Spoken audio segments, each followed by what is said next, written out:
Olá, queridas irmãs, queridos amigos. Aqui estamos para mais um programa O Espírito da Letra. Sabemos que quando aprendemos pela leitura, nossos espíritos se enriquecem e nossas condutas se transformam. Se nós não mudamos, nós temos dificuldade de fazer diferente no nosso dia, isso é porque nós não estamos abastecendo o nosso espírito de coisas novas, de coisas melhores, de coisas boas.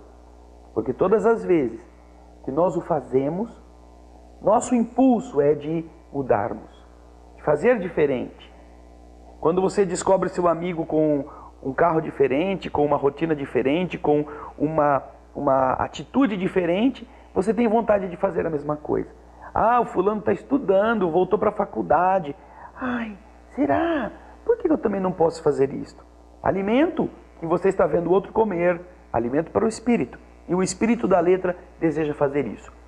Estamos analisando a obra de André Luiz, o espírito que através de Francisco Cândido Xavier escreveu inúmeros livros. Este é o primeiro, Nosso Lar. E estamos no capítulo 7º. O capítulo da semana passada foi uma paulada, não foi? Então. O capítulo de hoje é muito interessante, porque conta coisas bastante legais sobre a rotina do nosso lar, sobre as coisas que estão ali acontecendo ao lado de André. Porque neste capítulo você verá que o André Luiz, ele já está melhor. Já passou pelo tratamento, Lísias o visitava, Clarencio ia vê-lo, ele foi se recuperando lentamente e agora, do alto desta janela que você vai ver aqui, olha, ele olhava a cidade ao redor do parque hospitalar onde ele estava internado. Esse local em que André estava internado, nos conta o próprio Lísias, quando foi pela primeira vez conversar com André, nos conta que havia mais ou menos 1000 espíritos em tratamento e era um dos menores prédios deste complexo hospitalar da cidade Nosso Lar. Só ali havia mais de 1000 enfermos em tratamento. Então André, da janela, ele olha e começa a ver a natureza. Veja só ele descrevendo o que ele está vendo fora daquele prédio, lá da janela. À medida que procurava habituar-me aos deveres novos, sensações de desafogo me aliviavam o coração. Deleitava-me agora, contemplando os horizontes vastos, debruçado às janelas espaçosas. Impressionavam-me sobretudo os aspectos da natureza. Quase tudo uma cópia melhorada da terra. Cores mais harmônicas, substâncias mais delicadas. Forrava-se o solo de vegetação, grandes árvores, pomares fartos e jardins deliciosos. Desenhavam-se montes coroados de luz, em continuidade à planície onde a colônia repousava. Todos os departamentos apareciam cultivados com esmero. A pequena distância, erguiam-se graciosos edifícios. Alinhavam-se a espaços regulares, exibindo formas diversas. Nenhum sem flores à sua entrada, destacando-se algumas casinhas encantadoras, cercadas por muros de era, aquela planta trepadeira que vai subindo e grudando na parede, onde rosas diferentes desabrochavam aqui e ali, adornando o verde de cores que variavam. Aves de plumagens variadas também, múltiplas, cruzavam os ares e de quando em quando pousavam agrupadas nas torres muito brancas que se erguiam retas, lembrando lírios gigantescos rumo ao céu. Das janelas largas, observava curioso o movimento do parque. Extremamente surpreendido, identificava animais domésticos entre as árvores frondosas enfileiradas ao fundo. Vejam só, ele está vendo uma natureza. Do mesmo jeito que no ambiente umbralino, onde ele estava antes, ele via aquelas coisas torpes, feias, aquelas coisas enodoadas, enlameadas, aqueles seres monstruosos, agora está num outro ambiente. E é isso que Lísias explica para ele. Porque Lísias continuava ao seu lado, respondendo suas dúvidas. A morte do corpo não conduz o homem a situações miraculosas, dizia Lísias. Todo o processo evolutivo implica gradação. É por graus que nós caminhamos. Existem regiões múltiplas para os desencarnados, como existem também planos inumeráveis e surpreendentes para aqueles que estão na carne física. Almas e sentimentos, formas e coisas obedecem a princípios de desenvolvimento natural e de hierarquia justa. Aí André Luiz, ouvindo estes ensinamentos, ele se lembra dos entes que haviam morrido antes dele. Seus pais, seus avós, os seus amigos. E ele quer saber de Lísias, por que apesar de ele ver passarinhos, de ele ver bichinhos, de ele ver as plantas, ninguém o havia visitado desde que ele havia chegado ali. Nenhum dos entes que ele amou, que também já tinham desencarnado, estava ali fazendo-se presente, tinha ido saber dele, o que tinha acontecido com ele. Por que ninguém havia ido querer saber das suas condições? Será que ele... ninguém avisou que eu morri? Você pode pensar isso, né? Aí acho que ele está achando que com ele os indiferentes não se importaram. E é esta a temática do assunto que eles vão conversar, porque André Luiz vai descobrir que a sua mãe, que está já em níveis superiores de evolução, ela se empenhou muito para que ele conseguisse ser resgatado. A mãezinha dele. André Luiz não estava sozinho, como ele talvez estivesse achando, por não ver ninguém por perto. Mas ele vai saber e vai se emocionar do esforço da mãe para ajudá-lo. E vai perceber que ele só não foi ajudado antes por culpa dele. Culpa dele. Não é por culpa do bem que deixa a pessoa lá mofando. Não. Era por culpa do indivíduo mofado que ele estava vivendo naquela situação porque gostava, porque não queria elevar-se. Mas isso é assunto para o próximo bloco. Fique conosco, daqui a pouco nosso lar está de volta.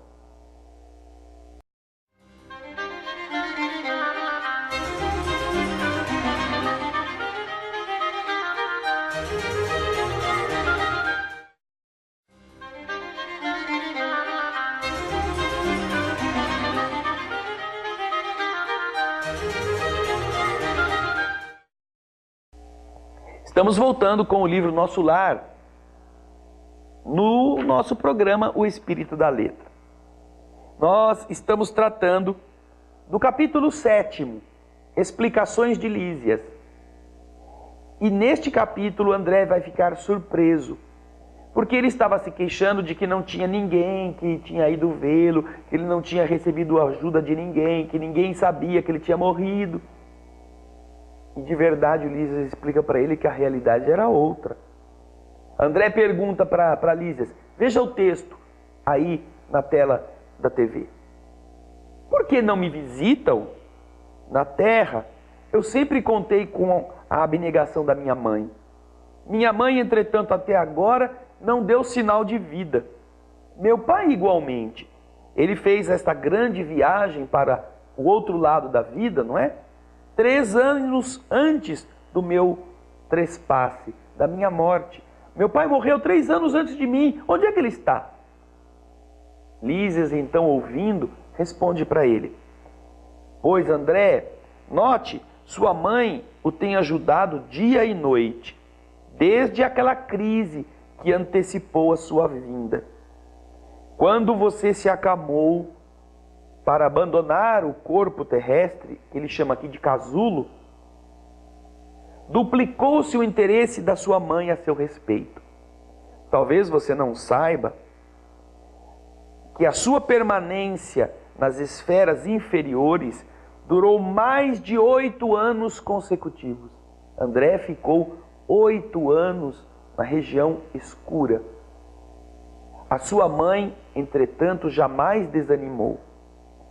Intercedeu muitas vezes aqui na colônia Nosso Lar em seu benefício. Rogou os bons ofícios de Clarencio, que começou a ir ver você com frequência, até que você, o médico da terra, vaidoso, se afastasse um tanto, a fim de surgir o Filho dos céus. Compreendeu? Era preciso que você primeiro amadurecesse. Mas a sua mãe já estava se ocupando de você desde o câncer da terra. Desde quando a crise levou você ao hospital. E intercedeu a seu benefício, junto de Clarencio. E Clarencio foi ver você, mas não pôde fazer nada. Enquanto o médico orgulhoso, o médico inteligente, o médico que era dono de si, não se afastasse um pouco para surgir o Filho do céu. André fala que estava quase chorando, estava emocionado. Seus olhos se umedecem. Ele, pela primeira vez, fica sabendo quanto tempo ele ficou naquela região. 8 anos, ele não sabia. Então ele quis conhecer estes processos de proteção que ele não conhecia até então. Mas ele tentou falar, as cordas vocais estavam entorpecidas, estavam assim, amarradas, com um nó de lágrimas que estavam presas no coração. Então, vendo que André Luiz não ia conseguir falar, Lísias continuou dizendo, acompanhe aí a fala de Lísias. No dia em que você orou com tanta alma, quando compreendeu que tudo no universo pertence ao Pai Sublime, seu choro era diferente. Você não sabe, André, que existem chuvas que destroem e chuvas que criam? Lágrimas também. Existem aquelas que destroem e existem as que criam. É lógico que o Senhor, é lógico que o Pai não espera as nossas rogativas para que nos ame. No entanto, é indispensável nos colocarmos nós em determinada posição receptiva a fim de compreender a infinita bondade do Pai. Um espelho embaçado, um espelho sujo, um espelho enfuscado não reflete a luz. Desse modo, o Pai não precisa de nossas penitências, mas, diz Lísias, convenhamos que as penitências prestam ótimos serviços a nós mesmos. Entendeu? O sofrimento causa um amadurecimento em nosso espírito. Deus não precisa do nosso sofrimento para nos amar, mas o sofrimento faz um excelente serviço para nos amolecer. Agora vem a frase, que é uma revelação para todos também. Clarencio não teve dificuldade em localizá-lo, André, atendendo aos apelos da sua carinhosa mãe da terra. Ele sabia onde você estava e foi várias vezes lá. Você, porém, André, demorou muito a encontrar Clarencio. 8 anos, até que amolecesse. 8 anos até que melhorasse. 8 anos até que pensasse em Deus. E quando sua mãezinha soube que o filho havia rasgado os véus escuros com o auxílio da oração, ela, André, ela chorou de alegria. Segundo me contaram, diz Lísias. E onde está minha mãe? Onde está minha mãe? Ai, lá está o homem querendo a mãe. Lá estamos nós querendo aquele ser que nos ama, que nos abastece. Vejam como é importante o amor de mãe. Veja como é essencial para a vida melhorar que as mulheres entendam o amor de mãe. Que não deixem de ser esposas, que não deixem de ser trabalhadoras, que não deixem de ser empresárias, médicas, mas que não deixem de ser mães que amam. Onde está minha mãe? Quis saber. E se você quer saber, preste atenção no que André vai descobrir. A mãe não podia ir vê-lo, porque estava em uma condição especial, uma condição diferenciada. Estava em uma situação longe da cidade, não estava em nosso lar. Mas isso é assunto para daqui a pouquinho, no próximo bloco.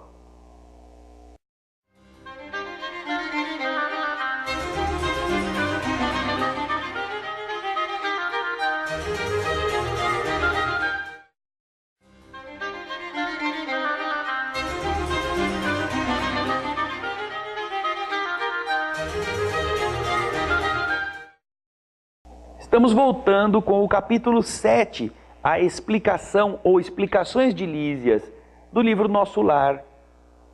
Este capítulo está sendo muito interessante porque nós pudemos ver que André Luiz viu que existe uma vida natural no mundo invisível. Animais, colorido, plantas, lugares, pessoas, com uma beleza muito especial. Diferente de tudo que ele havia visto na Terra. Mas que também ele quer saber onde estão os entes queridos, aqueles que já tinham morrido. O pai dele tinha morrido 3 anos antes. E ele descobre que cada um está em sintonia, dependendo da maneira como se relaciona com o mundo invisível. Os que só pensam na matéria morrem e ficam presos à matéria, porque só mentalizam a matéria, portanto não enxergam os entes amados. E isto ele descobre quando Lísias lhe diz que Clarencio, o ministro, que ia buscá-lo por intercessão da mãe, do próprio André, o havia encontrado com facilidade na região umbralina, mas que André levou 8 anos para encontrar o ministro Clarencio. E só encontrou quando, de verdade e finalmente, resolveu orar. Esquecendo-se do homem importante, o homem intelectual, o homem poderoso, o homem de raciocínio lúcido. Não que ele tivesse que perder o raciocínio, mas isso havia criado um orgulho de posição, de intelectualidade. Ele precisou 8 anos para desbastar. Aí ele pergunta a Lísia: e minha mãe? Onde está minha mãe? Se você está falando que ela chorou quando soube que eu havia rasgado o véu da ignorância através da prece, onde ela está? Eu queria tanto vê-la. Amor de mãe inesquecível, transformador, amor que é aquele que vai conosco para onde a gente for. E aonde a gente estiver, não importa quantos anos tenham se passado, você vai identificar a sua mãe e vai correr para os seus braços. Lembre disto. Vamos ver agora onde está a mãe do André Luiz. Onde está minha mãe? Exclamei por fim. Se me é permitido vê-la, abraçá-la, ajoelhar-me a seus pés, eu gostaria. E Lísias respondeu: ela não vive em nosso lar. Habita esferas mais altas onde trabalha não somente por você. Aí o André se desapontou. Eu queria minha mãe, eu queria vê-la. Mas o instrutor, o visitador, não é, o Lísias, lhe diz: ela virá vê-lo, certamente, antes mesmo do que pensamos. Quando alguém deseja algo ardentemente, já se encontra no caminho da realização. Tem você, nesse particular, a lição do próprio caso. Anos a fio rolou como uma pluma, uma folha seca, guardando o medo, as tristezas e as desilusões. Mas, quando mentalizou firmemente a necessidade de receber o auxílio de Deus, dilatou o padrão vibratório da mente e alcançou a visão e o socorro que Clarencio te levava.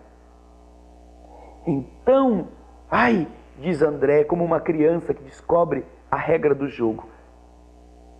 Então eu vou desejar com todas as minhas forças, e ela virá, ela virá, ela virá, fala o André para o Lísias. Lísias sorri com inteligência e, como quem previne generoso, afirmou ao despedir-se: olha, André, tudo bem, ela virá, ela virá, ela virá. Agora, convém não esquecer que a realização nobre exige 3 requisitos fundamentais, que são: primeiro, desejar. Escreva isso, querido telespectador. É para nós, é para você, é para mim, para todos. Primeiro, desejar. Segundo, saber desejar. Terceiro, merecer. Ou então, por outros termos, diz Lísias. Primeiro, vontade ativa. Segundo, trabalho persistente. Terceiro, merecimento justo. Não é apenas pela força da palavra. Eu quero que nós conseguiremos. Vontade persistente. Vontade firme. Vontade que realiza. Vontade ativa. Eu quero. Mas o que você está fazendo? Vontade que atue nesse sentido, da disciplina, do empenho. Eu quero arrumar um emprego. E o que você está fazendo? Estou esperando, procurando no jornal. Mas já saiu para ir atrás? Nenhum deles me apeteceu. Não, você não tem vontade. Quem tem vontade, mesmo sem jornal, encontra emprego. E mesmo sem emprego, descobre emprego. Vontade ativa. Trabalho persistente. Trabalho firme. Trabalho com o qual você se capacita, você se melhora. 3 são os requisitos que nos explica Lísias necessários para que nós consigamos atingir nossas metas. Vontade ativa, trabalho persistente e merecimento justo. Quantas pessoas querem fazer as coisas com vontade ativa e trabalho persistente, mas aquilo que ela está querendo não será bom para ela? Ou ela não merece ainda, naquele patamar, o que ela está buscando. Deus não dá presentes que possam prejudicar o seu filho, como você não dá uma cartucheira, um revólver 45 para o seu filho infantiloide brincar com isso. Você sabe que ele não tem condições de brincar com brinquedos perigosos. Então, não adianta ele trabalhar bastante, não adianta ele ter vontade, você vai se opor a isso. Não vai deixar ele brincar com fogo, com veneno, nem com arma, para que ele não se machuque. Então, não se esqueça. Saiba que todos nós estamos inseridos nesse contexto. Queremos sim, trabalhemos, tenhamos vontade e busquemos merecer aquilo que estamos pedindo. Quanta coisa, não é? Quanto ensinamento bom. Você também tem uma mãe, você também tem um pai, você também tem gente que te ama aí, querendo te ajudar. Não fique esperando como André Luiz, não é? Rolando ribanceira abaixo, todo o sofrimento para ser mais humilde, para ser mais fraterno, para ser mais amigo e sentir melhor seu pai, sua mãe e os que você amou do seu lado. Quanto tempo eles estão te procurando? Quanto tempo você está querendo este encontro? E então, você pode abrandar, pode tornar mais breve esse instante. Aproveite este ensinamento. O programa se despede de você, o Espírito da Letra, e te espera na próxima semana. Muito obrigado e muita paz.